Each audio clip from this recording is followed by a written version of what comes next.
Spirit Riders is not a bad film. This was released in 2015. It's directed by Brian T. Jaynes, written by David Wilson, and we have a cast including Lance Henriksen, C. Thomas Howell, Alexandria DeBerry, Kim Jackson Davis, and Olivia Osteen. And I'm quite a fan of films where a troubled teen or a troubled person goes to a ranch or a farm and they spend time with a horse, and over time they get to reassess their attitude, their situation, their problems in life, and they get to have a much more positive outlook. And that is certainly the hope with this film and our protagonist, Kacie.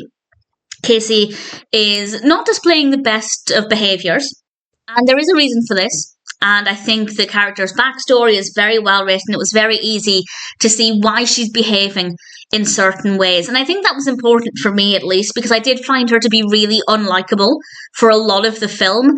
But because I could keep in mind the reasons why she's behaving this way, it made it easier to want the best for her, because I could see what led up to that. And I think that was really important, certainly for my experience. And I'd say quite quickly, the pacing isn't too bad. Quite quickly, she ends up going for this equine therapy and she spends time with the horses. And it's not as if she gets there and then the next day she's happy and has forgotten all of her troubles. I think it's a very believable progression for her story. And she does become more likable, but as I said, it's not immediate. It really isn't. It definitely feels a lot more realistic. We get to spend time with a lot of beautiful animals. We meet some really great characters there. We have obviously a lot of outdoor scenes. It's filmed in Texas, in Winsboro, according to IMDb. I hope I'm pronouncing that correctly. And it is visually stunning. And the performances are really good. Honestly, there's nothing about this that didn't work well. It's also a little, I don't want to say gritty, that's not the right word here, but maybe a little bit darker. I've seen, for some reason, I don't know why, but I've seen many films where a young person, usually a young female, goes to spend time at a ranch to realise that they need to have a different outlook and change their behaviour. And usually they're a little bit sweeter than this. This one is a little bit more, I guess, dramatic.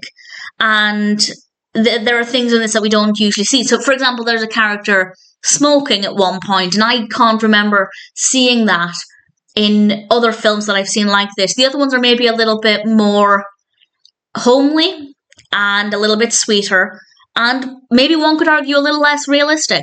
This one feels very realistic, very believable, and it was just a little bit different because of that, and I think it works really, really well. I'm quite happy with it. I thought Spirit Riders was a decent story, a very well executed narrative, great performances, not always likable characters, but certainly very believable characters. And as I said, we have some gorgeous, beautiful animals, gorgeous outdoor scenery. It's a really enjoyable experience. Spirit Riders is not a bad film at all. And if it sounds like something that might appeal to you, then I'd say it's one that's definitely worth checking out.